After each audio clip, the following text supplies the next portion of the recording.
너무 훌륭하게 소개를 해주셔서 그런 사람 마음에 드는데 오늘 여러분들을 만나게 될 수 있어서 정말 감사한 마음이에요.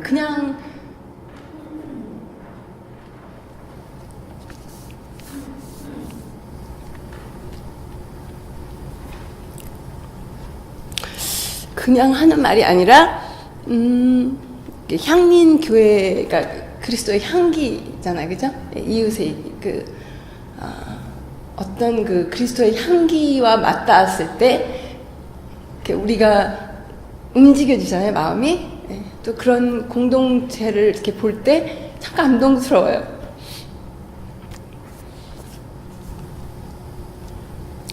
살아있는 공동체를 만난다는 게 요즘에 얼마나 드문 일인지 여러분들 아시죠? 좀 좋은 공동체 찾아 많이 다니시는 것 같아요. 요즘에 제가 아는 분들도 보면은 이렇게 좋은 공동체를 찾아서 이렇게 다니는데 안 쓴 거예요.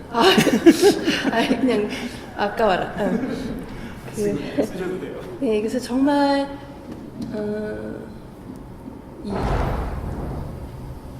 신발을 벗어야 될 것 같은 살아있는 예전 속에서 이렇게 제가 초대받았다는 것에 대해서 정말 감사한 마음입니다. 저는 사실 참 부끄럽게도 어제 오늘 강의를 하게 돼 있었습니다.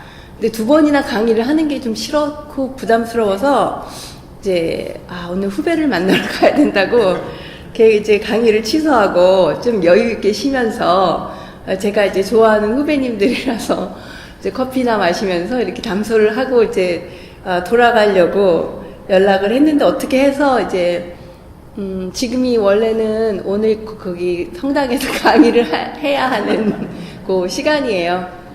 그래서 이제 이 시간에 결국은 여기서 말씀을 선포하게 된 저를 보면서 하느님을 섬기는 우리 여정에 너무 잔대가리를 구리지 말고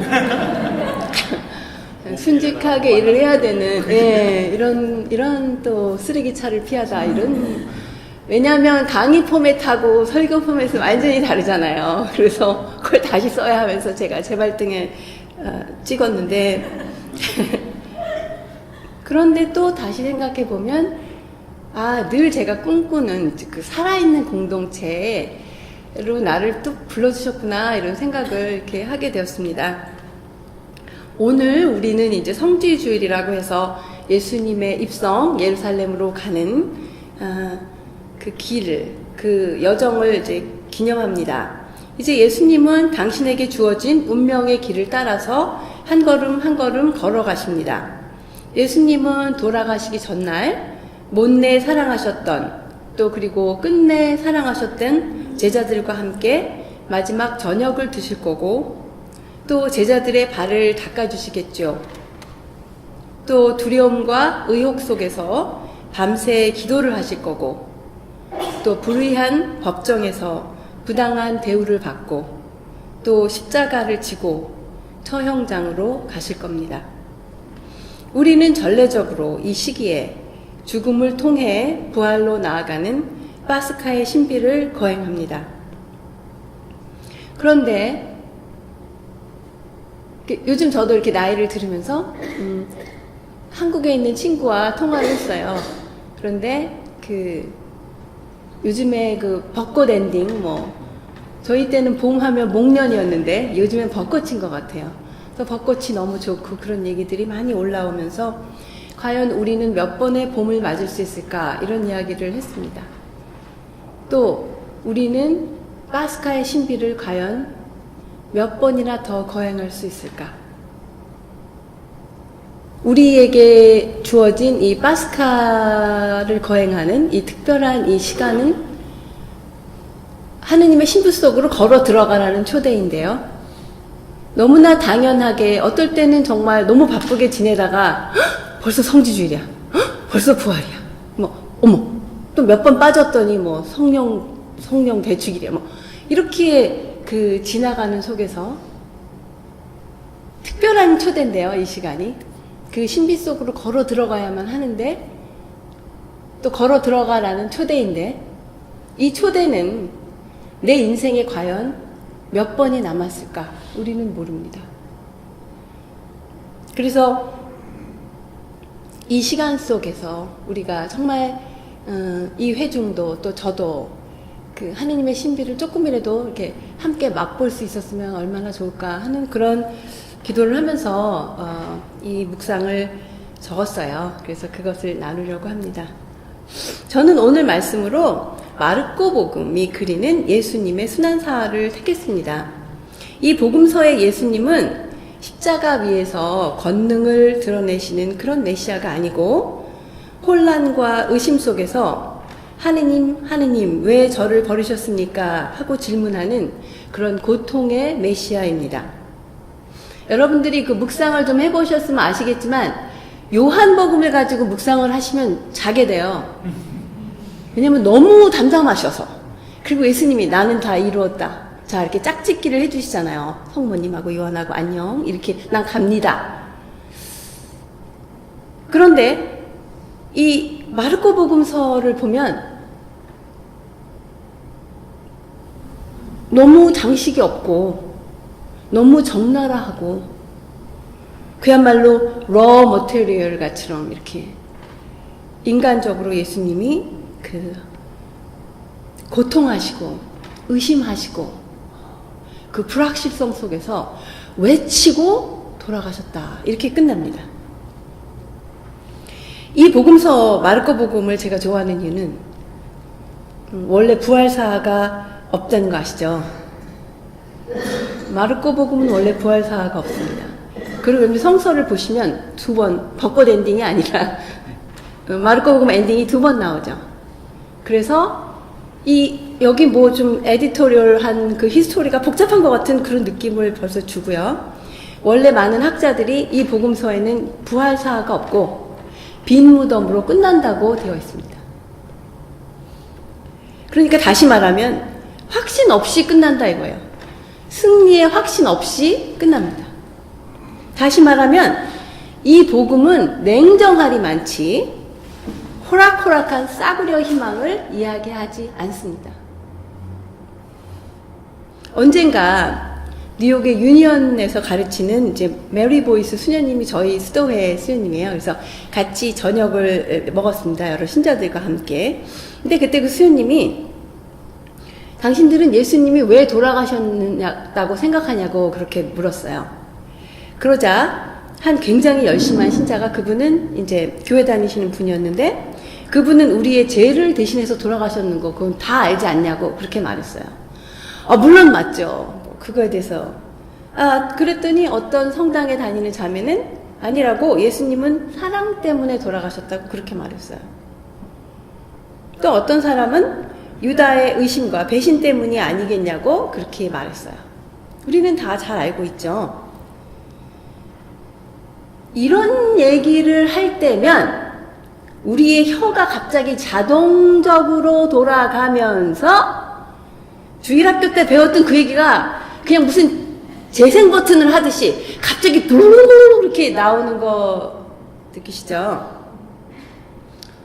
생각 없이 내 머릿속에 입력된 어떤 프레임이 바로 나온다는 거죠.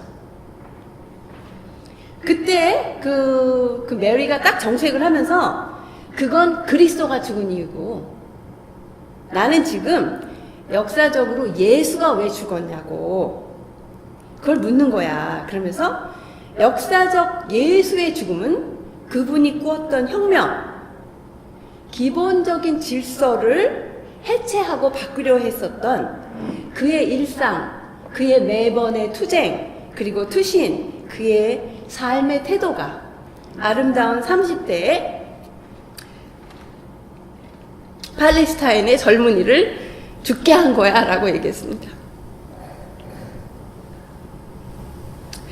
평범한 이야기지만 그 이야기가 제게 정말 감동으로 다가왔던 것은 내가 오늘 사는 방식은 나의 죽음을 함유한다는 점이었습니다. 그렇다면 오늘 성지주의를 맞는 내가 사는 방식은 나의 죽음과 관련이 있을 것입니다. 그리고 또 십자가에서 그렇게 돌아가신 예수님은 또 그 말씀을 성찰하는 나는 십자가에서 돌아가신 예수의 그 죽음과 어떤 깊은 관련이 있을 것입니다. 가만 보면 마르코 복음의 예수님은 21세기 잔혹한 자본주의를 사는 우리를 포함한 가난한 사람들의 삶과 많이 닮아 있습니다. 이 글로벌한 세상에서 자본을 가지지 못한 90% 내지는 95% 내지는 99%의 사람들은 국경을 넘어서 떠돌이가 되었습니다. 지금 우리는 알고 있죠. 남쪽 보더에 많은 사람들이 진을 치고 전쟁 때문에 자기 나라를 떠나야 했던 많은 사람들이 거기를 아직까지 그냥 서성이고 있습니다. 내가 태어나서 자란 곳, 고향을 떠나서 많은 사람들이 나를 아는 사람들이 없는 곳으로 가게 됩니다. 이렇게 잘못 배치되는 거죠. 디스로케이션이라는 이런 현상은 이민, 엑자일, 또 그리고 휴먼 트래피킹 같은 인신매매로 나타납니다. 여러분, 저는 지난 1월에 방콕에 갔었어요. 타일랜드에서. 그래서 만나서 이야기들을 하면서 워킹 스트릿이라는 곳으로 갔습니다. 파타야 비치에 있는. 온 거리가 매춘을 하는데 거기에 서 있는 그 여성들은 여러 곳에서 정말 왔어요. 글로벌한 거예요. 글로벌한 거. 그런데 저를 정말 슬프게 했던 것은 그 사람들의 얼굴이 아무런 표정이 없다는 거예요. 차라리 고통이라도 표현을 했으면, 차라리 분노라도 표현을 했으면 그렇게까지 제 마음이 참담하진 않았을 것 같아요. 눈을 마주쳐도 아무런 표정이 없었어요.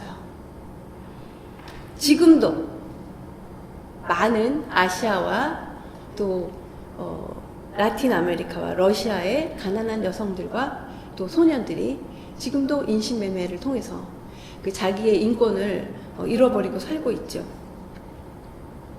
그래도 이민은 제가 undocumented, documented, DACA, DREAM을 얘기하지 않아도 여러 가지 종류가 있겠지만 그래도 또 이미그레이션이라는 거, 이민이라는 거에는 내가 가고 싶다는 뜻이 좀 많이 담겨 있는 거고요. 그 데피니션에 의하면 그 엑자일이라고 하는 것은 어쩔 수 없이 가야만 하는 것입니다. 그래서 뿌리가 뽑혀야만 하는 것이죠.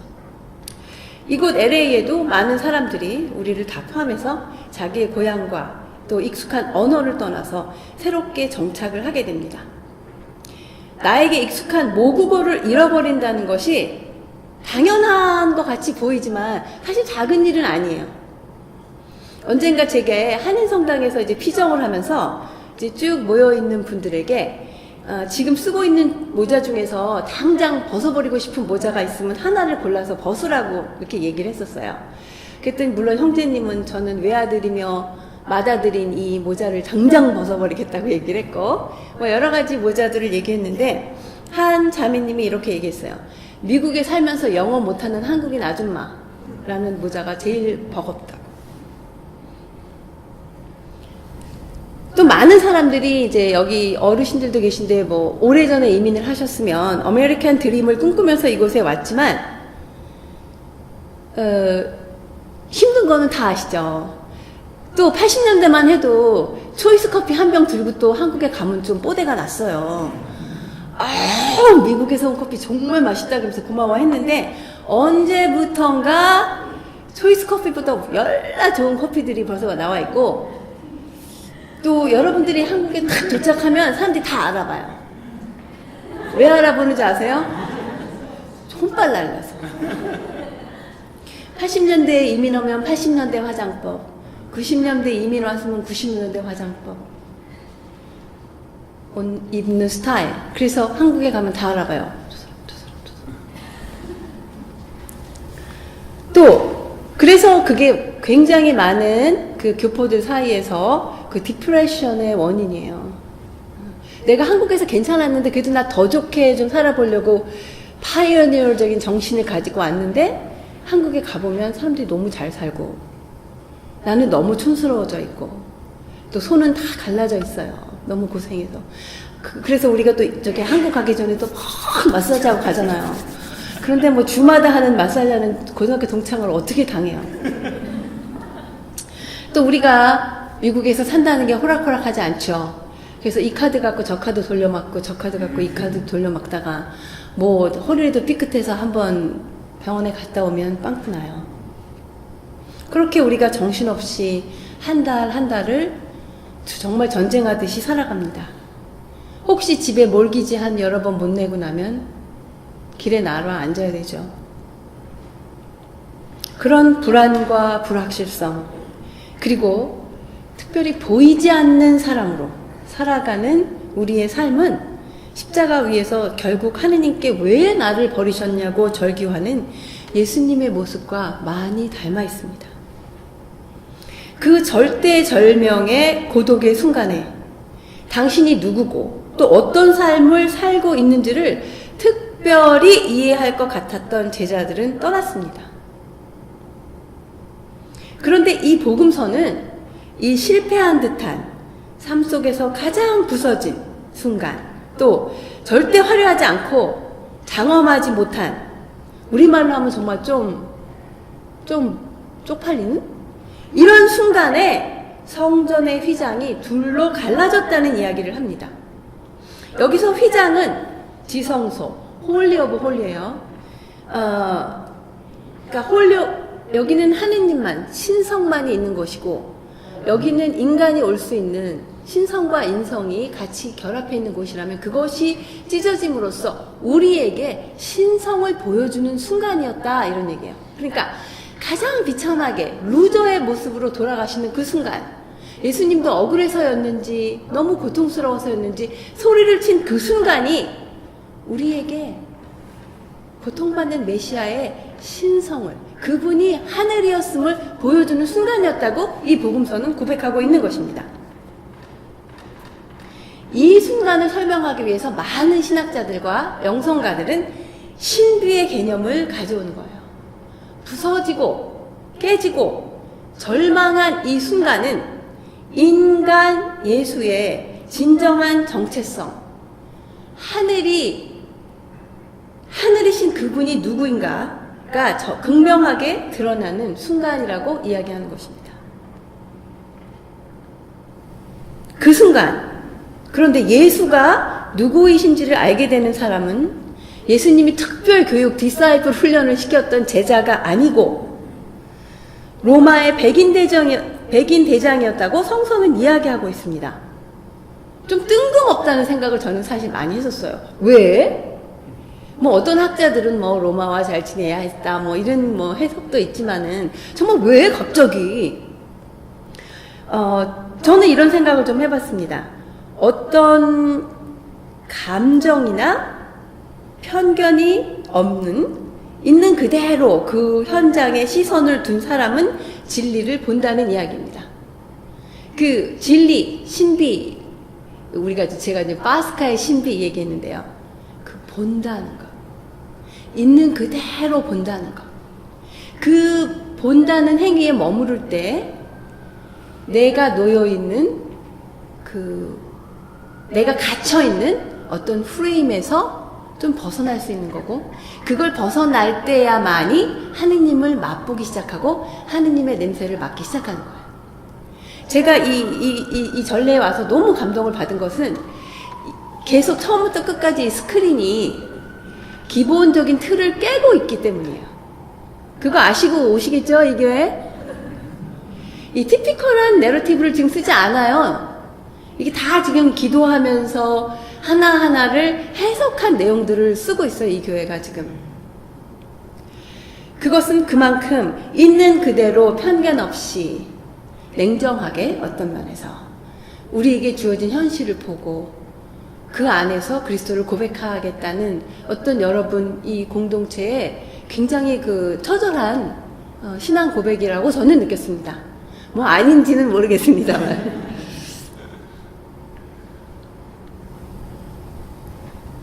그래서 백인 대장의 얘기를 보면 우리가 신앙생활, 영성생활 이야기할 때 그 본다는 얘기를 하는데 여기서 있는 그대로 실제를 향해서 시선을 던진 사람은 예수가 누구인지를 보았다고 이야기하고 있는 겁니다. 그래서 우리가 아주 좋아하는 관상이라는 거요. contemplation에 대한 제가 가장 좋아하는 그 정의가 a long, loving gaze at the real 이라는 거예요. 그러니까 막 잘라져서 보는 것이 아니고 길게 보는 것이에요. 있는 그대로. 어떨 때 너무 잔혹해서 보기가 힘들어요. 아까 우리가 세월호 5년 얘기했잖아요. 이제 그만하라고. 이제 그만하면 됐다고. 우린 시작도 안 했다고. 지금 우리가 왜 이렇게 세월호에 대해서 천착하는가? 광주도 안 끝났잖아요. 그래서 지금 우리가 길게 힘든 거죠. 이렇게 어쩌보면 이 복음서도 되게 잔인해요. 소리를 지르고 예수님 돌아가셨다. 근데 그것을 길게 보아야 하는 거예요. 지금 성지주의니까 잠깐 보는 게 아니고 길게. 그런데 사랑으로 보는 것과 법으로 보는 것은 굉장히 다릅니다. 아우구스틴 성인께서 그렇게 말했어요.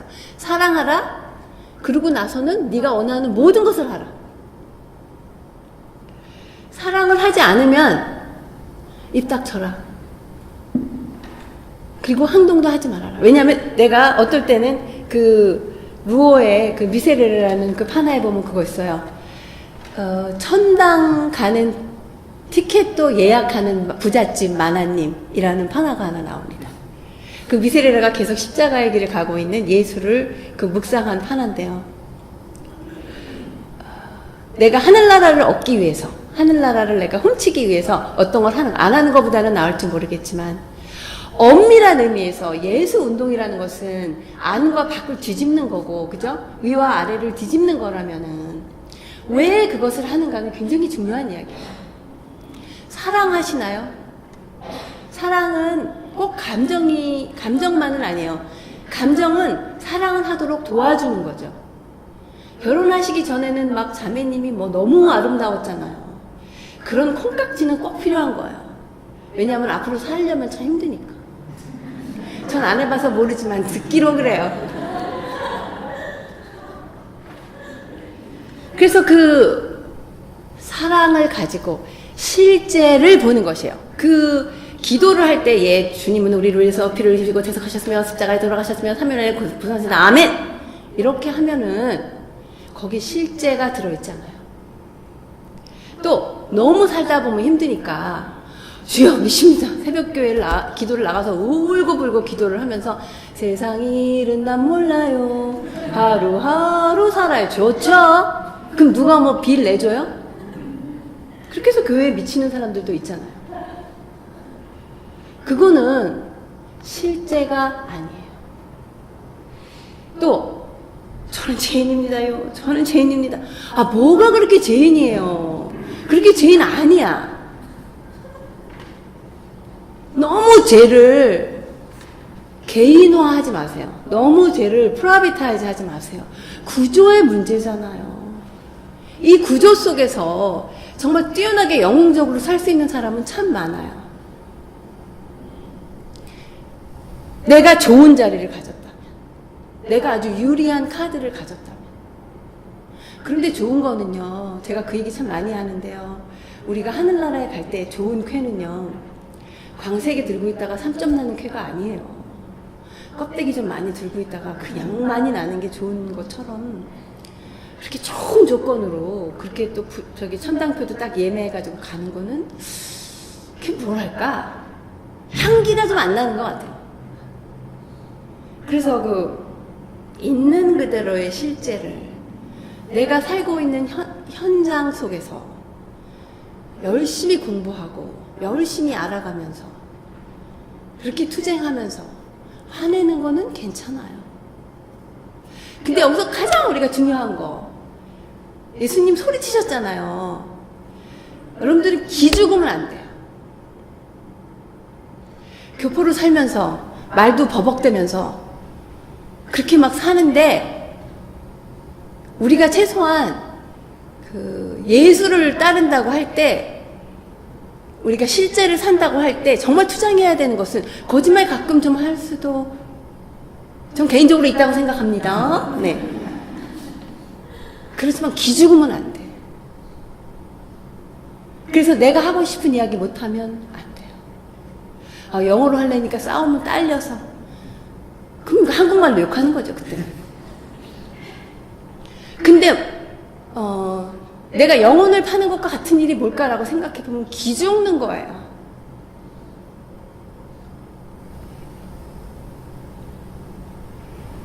그래서 있는 그대로 실제를 향해서 내가 나로서 서 있는 것? 네, 그런 것들이 저는 우리가 해야 되는 어떤 그 투신의 한 부분이라고 생각합니다. 다시 생각해보면 또 보이지 않는 것들을 보는 것이 결국 관상이에요. 잘 보여지지 않는 것, 잘 들리지 않는 것. 그래서 거리에 누워있는 홈레스들의 보이지 않는 숨은 인격 속에서 그 홈레스의 인격을, 존엄을 보는 것. 또 전쟁으로 고향을 잃고 국경 앞을 서성이는 난민들 안에서 잘 보여지지 않는 그분들의 아름다운 인격을 보는 일이 결국 예수가 누구신지를 알게 되는 방법이겠죠. 저도 고백할 수밖에 없습니다. 제가 계속 난민에 대해서 연구를 하잖아요. 그랬더니 이제 똑똑한 데이터베이스가 페이스북이고 어디고 전부 옆에 광고가 뜨는데 전부 돈 내라는 난민 얘기가 나오는 거예요. 근데 똑바로 보기가 힘들어요. 보고 싶지 않아요. 그런데 보아야 하는 거예요. 제가 거기 클릭을 해서 돈을 보내고 안 보내고는 또 두 번째 이야기죠. 네. 그래서 우리가 습관적인 거리두기를 멈추고 나와 그리고 그들을 동일한 인간으로 바라보아야 한다는 것이죠. 또 저는 그렇게 불확실성을 온몸으로 안고 절규하면서 돌아가시는 예수를 믿고 따른다는 게 뭔가 이런 생각을 하면서 어떤 사람이 그런 복음서를 썼을까? 소위 말하는 마르코 복음서를 탄생시켰던 그 역사적인 어떤 공동체는 도대체 누구였을까라는 생각을 해봅니다. 우리가 소위 말하는 그 마르칸 공동체라고 명명한 이 공동체가 어디에 있었는지 모릅니다. 하지만 만약에 로마에 있는 공동체였다면 박해를 받고 있었던, 그래서 이제 죽음의 위기 앞에 서 있었던 공동체라고 말씀드릴 수 있겠고, 예루살렘 주위에 있었던 그런 주데오 크리스찬 그런 공동체였다면 아마 성전이 파괴돼서 그런 경제적, 정치적, 또 문화적인 자기들 아이덴티티의 중심이었던 성전을 잃고 내가 누구인가 패닉에 빠졌던 어떤 그런 공동체라고 볼 수 있겠죠. 그러나 분명한 것은 어떤 굉장한 위기에 처했던 공동체였다는 것은 확실합니다. 그래서 어쩌면 십자가에서 예수가 하느님 왜 나를 버리셨나요? 했던 그 고백은 그 공동체 사람들이 자신들의 삶의 조건 안에서 하느님께 드렸던 어떤 탄식일 수도 있겠다고 생각이 듭니다. 또 이 복음서는 우리에게 너희들은 신앙인으로, 진짜 신앙인으로 살기 힘든 이 세상에서 그리스도를 따르면서 내등 좋은 일도 없고 되는 것 같지도 않은 이 세상에서 또 이 팍팍한 현실 속에서 기죽지 않기 위해서 바둥바둥 애를 써야 하는 내 삶의 현장에서 그럼에도 불구하고 너는 그리스도를 따르겠냐는 질문을 하고 있는지도 모릅니다.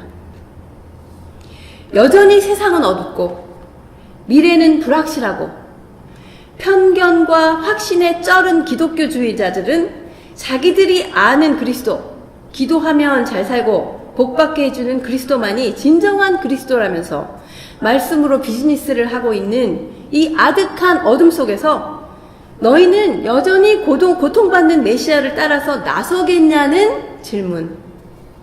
즉 부서지고 무너진 사람들 안에서 신을 발견하는 이 고된 작업을 하겠냐는 질문을 하고 있는 것입니다. 그분이 보여주신 길을 그분이 걸어가셨기에, 또 그분도 부활이라는 확신 없이 가셨기에 너도 따르겠냐는 그 지독한 희망을 가질 수 있겠냐는 도전일 수도 있겠습니다. 파스카의 신들을 향해 그렇게 독한 희망을 품고 시간을 넘어서 공간을 초월해서 다른 사람들과 함께 연대하면서 그렇게 함께 걸어가자는 초대입니다. 감사합니다.